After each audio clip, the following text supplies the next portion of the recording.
The divorce papers felt heavier than they should have, as if the weight of 12 years could be measured in ounces of legal documentation.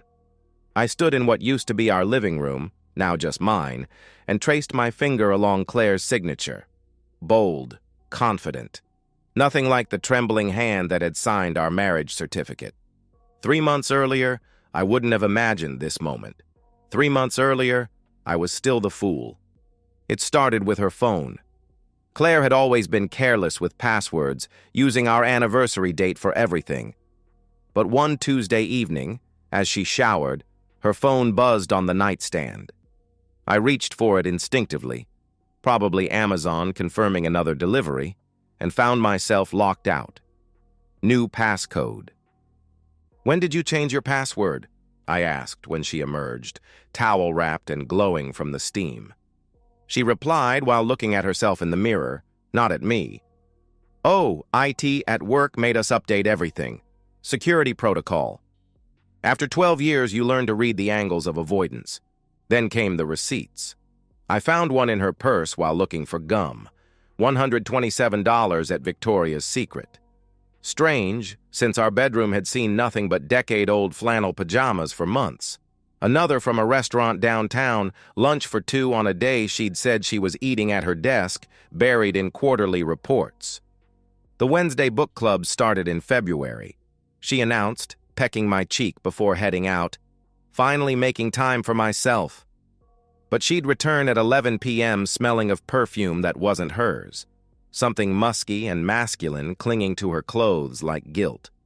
No wine on her breath, though book clubs were notorious for their Pinot Grigio consumption. And when I asked about the books, her summaries sounded suspiciously like Amazon reviews. "Which character did you relate to most?" I asked about her supposed current read. Her response was vague. "Oh, definitely the main one. Such a journey of self-discovery." The book was about a dog. My work in data analytics had trained me to recognize patterns. 20 years of spotting market trends, identifying anomalies in financial models, teaching algorithms to detect fraud. These skills bled into everything. I couldn't turn them off, couldn't stop my brain from connecting dots that formed a picture I desperately didn't want to see. Claire's sudden interest in my schedule was perhaps the most damning pattern. A woman who'd forgotten my business trips now memorized my meeting calendar. She would say, "Just want to plan dinner better," but her eyes would light up when I mentioned late nights at the office. I started documenting everything in a spreadsheet, hiding it in an encrypted folder labeled Tax 2019. Dates, times, inconsistencies. The data painted a clear picture. My wife was having an affair. The analyst in me was certain. The husband in me was drowning. 3 weeks into my documentation, she asked about my Thursday schedule with unusual persistence. "Probably another late one," I told her over morning coffee. "Johnson wants the Singapore reports by Friday morning." Her smile was too quick, too bright as she responded, "Poor baby. I'll leave dinner in the fridge." But Johnson had canceled our meeting that morning. His kid was sick. As I sat at my desk at 3 p.m. on Thursday, staring at an empty calendar and a half-finished report that could wait until tomorrow, I made a decision. My analytical mind had collected enough data. Time to test the hypothesis. I grabbed my keys and headed for the door, telling my secretary I felt ill. In a way, it wasn't a lie. The drive home was silent except for my heartbeat thundering in my ears, each mile bringing me closer to a truth I wasn't sure I wanted to confirm.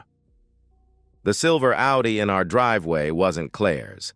I recognized it, though, had seen it at her CrossFit gym when I'd picked her up that time her car was in the shop. My hands trembled as I parked 3 houses down, approaching our home like a stranger casing the place.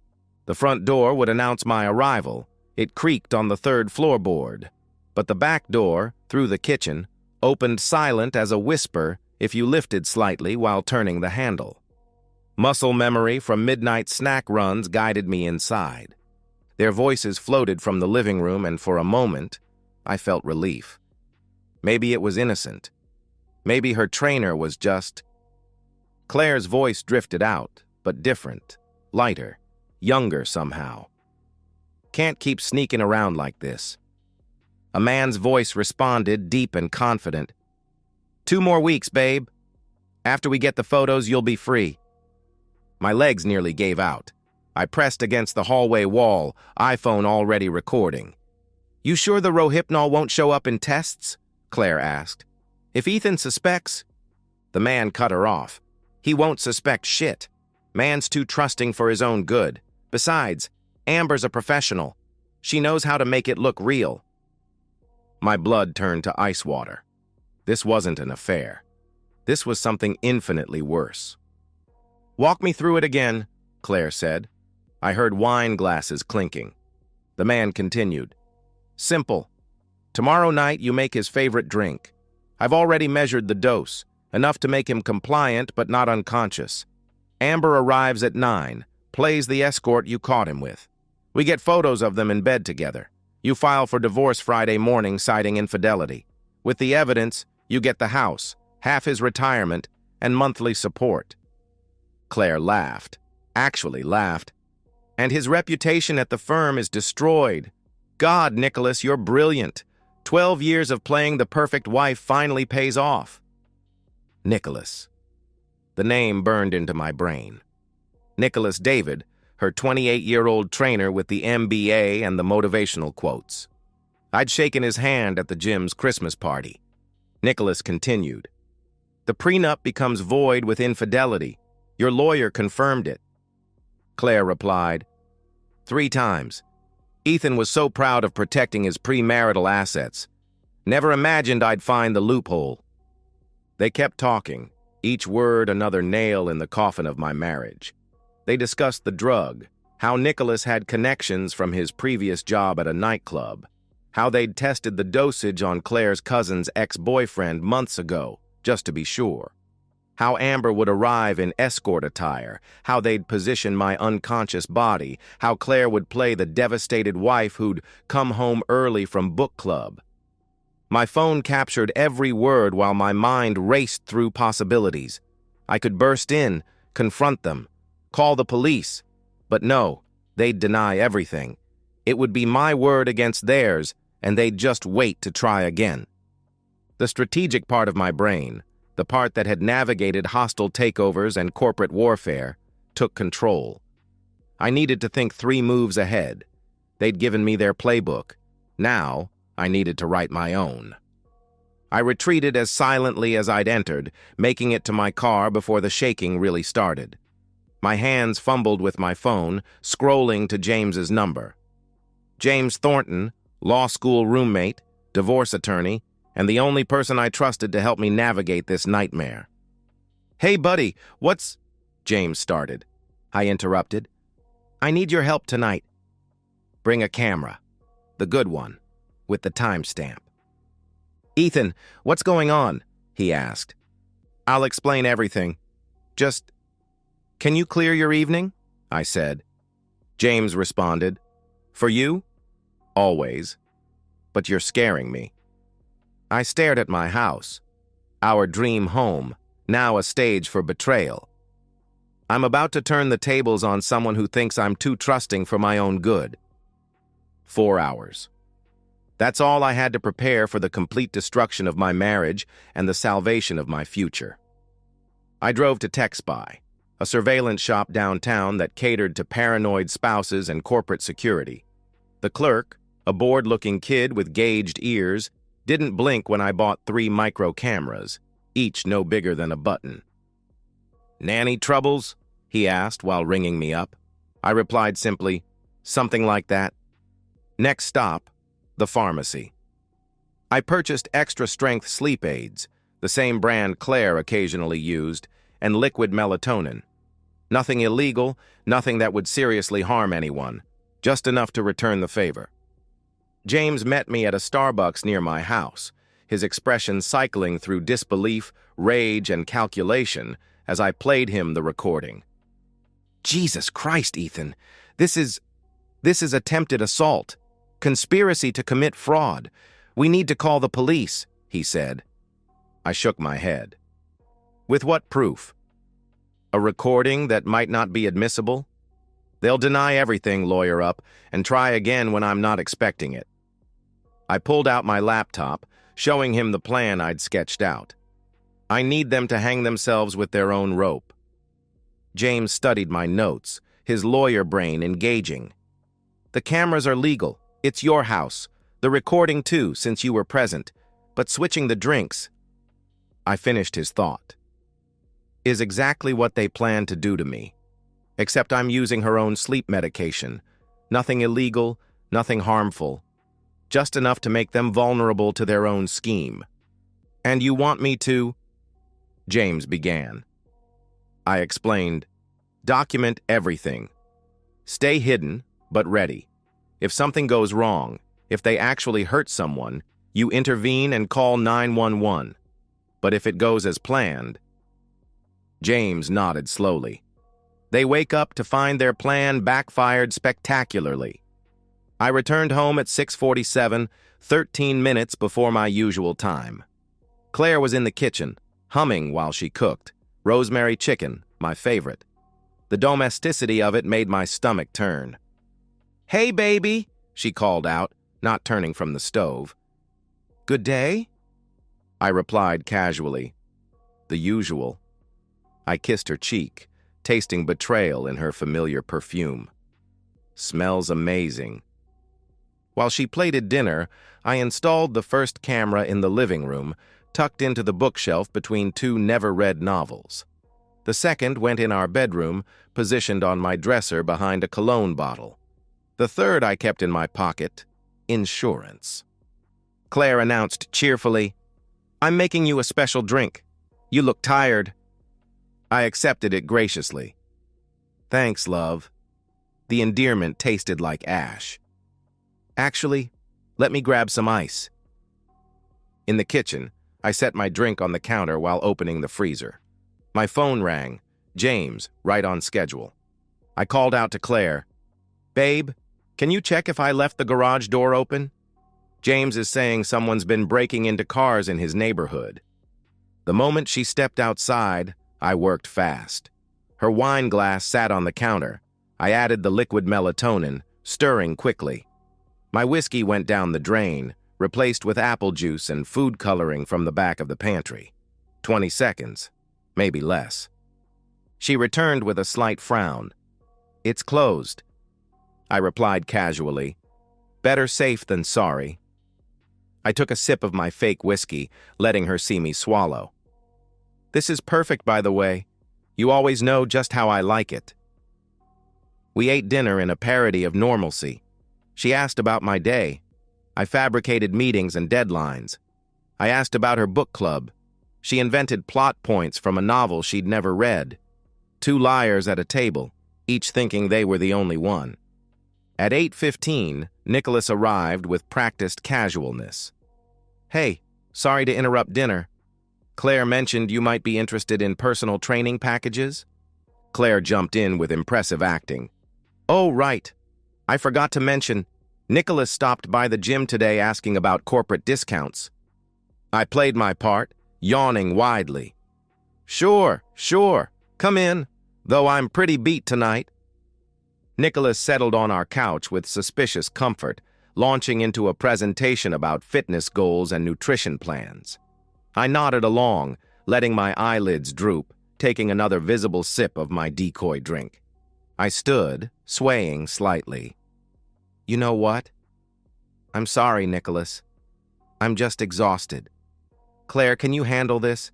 I need to lie down." Claire responded sweetly, "Of course, baby. Get some rest." I stumbled to the bedroom, where James was already positioned in the walk-in closet, camera ready. Through the cracked door, I watched Claire and Nicholas toast with champagne from our anniversary bottle, the one we'd been saving for a special occasion. Nicholas raised his glass. "To new beginnings." Claire corrected him. "To perfect endings." They drained their glasses. The melatonin in her wine would take about 30 minutes. The sleep aids I'd dissolved in the champagne, her own prescription, would work faster. 23 minutes later, their conversation began to slur.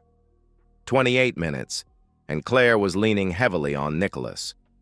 At 31 minutes, they were both stumbling toward the bedroom, expecting to find me unconscious. Instead, they found their own trap. Claire and Nicholas stumbled through our bedroom door at 9:07 p.m., their movements uncoordinated, eyes unfocused. They expected to find me unconscious, ready for their sick photo shoot. Instead, they found karma. Claire slurred, grabbing the doorframe for support. Where is he?"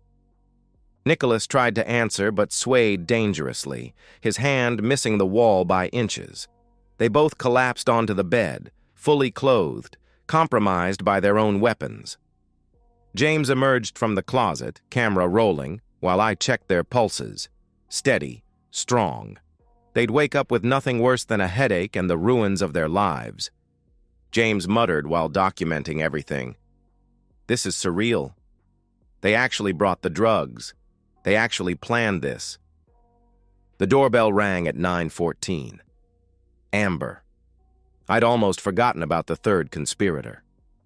She stood on my porch in a tight red dress and heels, looking exactly like what she was, a professional escort hired for a frame job. Young, maybe 25, with tired eyes under carefully applied makeup.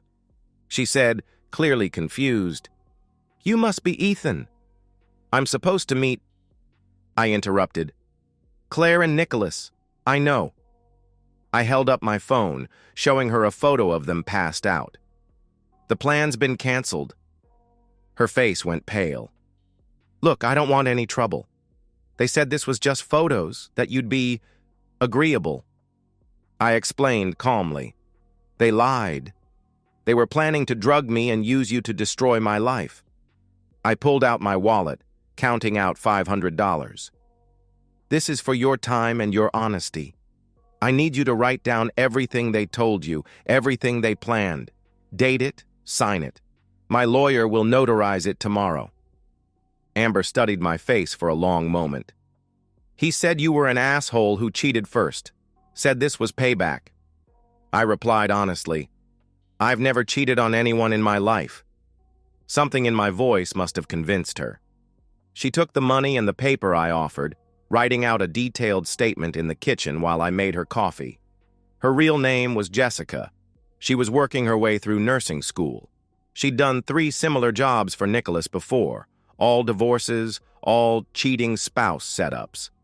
Jessica said while writing, looking sick, "I always wondered why the husbands were so out of it. God, I feel sick. How many lives did I help ruin?" I reassured her. "You didn't know, but you can help stop them now." After Jessica left, with my lawyer's contact information and a promise to testify if needed, James and I moved Claire and Nicholas to separate rooms. Her on the couch, him in the guest bedroom, both fully clothed, both breathing normally. We left water bottles and aspirin within reach. I wasn't a monster after all. Then came the documentation. I printed everything. Claire's text messages to Nicholas, pulled from our shared cloud account she'd forgotten about, bank statements showing her secret account where she'd been siphoning money for months, the employment contract for Jessica, receipts for the drugs hidden in Nicholas's gym bag. I arranged it all on the coffee table like a twisted art installation. The divorce papers, already prepared by James, sat in the center, a sticky note on top with my lawyer's number. For Nicholas, I prepared a similar package delivered to his apartment by courier at 6 a.m., but his included something extra, screenshots of his conversations with 3 other married women from the gym, all discussing similar opportunities. His employer and the gym owner would receive copies by noon. The hardest part was the note. How do you summarize 12 years of betrayal? How do you explain the death of love in a few sentences? In the end, I kept it simple. Claire, the drinks were switched. Your own plan became your confession. The cameras recorded everything. Jessica provided a full statement. Your attorney can contact mine. Don't contact me except through lawyers. EPS, the prenup stands. I grabbed a suitcase I'd packed earlier and left the house I'd bought before I met her. James drove me to a hotel downtown, where I finally allowed myself to feel the full weight of what had happened. I didn't cry. I didn't rage. I just sat in sterile silence, staring at the city lights, wondering how I'd missed the signs for so long. Claire called 43 times the next day. Nicholas sent 12 texts, each more desperate than the last, begging me not to send the evidence to his employer. Jessica called once, just to say she was sorry and that she'd told 2 other women to check their husbands' drinks. The divorce was finalized in record time.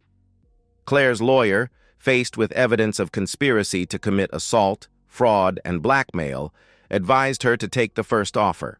She'd leave with her clothes, her car, and nothing else. No alimony, no property, no retirement split. The prenup held like iron. Nicholas lost his trainer certification, his job, and his reputation. The gym banned him for life. 2 of the wives he'd been texting filed charges. He moved to Florida within a month, starting over where no one knew his name. Claire moved back with her mother in Ohio, her social media scrubbed clean, her phone number changed. Mutual friends told me she'd tried to spin the story at first, claiming I'd set her up, but the evidence was too overwhelming. Even her book club, which turned out to be real, just not where she'd been going, cut ties. 6 months later, I stood on the balcony of my new apartment, watching the sun set over the Pacific. The divorce settlement had left me financially intact but emotionally bankrupt. Moving to San Diego was supposed to be a fresh start, 3,000 miles from the house where my marriage died. The letter arrived that morning, forwarded by James from Claire's lawyer. Her handwriting on the envelope made my chest tight. I'd carried it around all day, unopened, like a test of my resolve. Now, with the ocean breeze carrying salt and possibility, I held the envelope over my balcony's fire pit. The paper was thick, expensive. She always did like her stationery. Without opening it, I let it fall into the flames. Whatever words she'd chosen, whatever justification or apology or accusation lay inside, I didn't need to know. That chapter was closed. My phone buzzed, my brother checking if I was still on for dinner. I texted back, "Be there in 20. Therapy had helped more than I'd expected. Dr. Martinez specialized in betrayal trauma, and she'd guided me through the rage, the grief, the constant questioning of every relationship in my life. She had told me, "Trust isn't about never being hurt. It's about knowing you'll survive if you are." The business thrived with my newfound focus. Turns out, when you're not constantly wondering where your wife is or who she's with, you can actually concentrate on market analysis. I'd landed 3 major clients and was considering opening a second office. Dating was still off the table. The thought of being vulnerable with someone new made my skin crawl. But I'd started recognizing the difference between Claire's betrayal and the possibility of future connection. Baby steps. My brother was already at the restaurant when I arrived, nursing a beer and scrolling through his phone. Michael looked up with that careful expression he'd worn for 6 months, the one that said he wanted to ask if I was okay, but didn't want to push. Michael said carefully, "You look good." I replied honestly, "I feel steady." It was the most honest answer I could give. We ordered, talked about his kids, his wife's promotion, the Padres' chances this season, normal things, safe things. Then, somewhere between the entrees and dessert, he asked the question I'd been avoiding. Michael asked directly, "Do you ever regret how you handled it?" I considered lying, giving him the noble answer about taking the high road. But Michael deserved truth. I answered simply, "No." They planned to destroy me with calculation and cruelty. I defended myself with the same tools they chose. The only thing I regret is not seeing it sooner. Michael pressed further. "And Claire? Do you think she's learned anything?" I replied honestly, "I think she learned that actions have consequences. Whether she learned to be a better person or just a better liar, I honestly don't care anymore." Michael raised his beer. to not caring anymore. I clinked my glass against his, to new foundations. Later, driving home along the coast, I thought about the man I'd been 6 months ago, standing in an empty house with divorce papers, wondering how I'd gotten there. That man was consumed by the need to understand why, to find the moment where love became conspiracy. This man, the one I was becoming, had learned something more valuable. Sometimes the best revenge isn't destroying someone else. It's refusing to let them destroy you. It's building something new from the ashes they left behind. It's living well, not for spite, but for yourself. My phone lit up with a notification. A woman from my building's gym had asked if I wanted to grab coffee sometime. 6 months ago, the idea would have sent me spiraling. Tonight, I texted back, "Sure." This weekend? Maybe I wasn't ready for trust. Maybe I wouldn't be for a long time. But I was ready to try being human again, one careful step at a time. The garage door of my building rolled up, welcoming me home. Not to the house I'd shared with Claire, full of lies and ghosts, but home to myself, to the life I was building, to the man I was becoming without her shadow. Sometimes that's the greatest revenge of all. And so, we've reached the end of today's story. Was it what you expected, or did it take a twist you didn't see coming? I'm curious to hear your thoughts. Share them in the comments below, and let's get a conversation going. If this story kept you hooked, make sure to hit that like button. And if you're new here or just haven't subscribed yet, now's the perfect time to join our community. I bring you fresh, captivating stories every day, so click that subscribe button and turn on notifications so you never miss out. Thanks for watching, and I'll see you in the next one.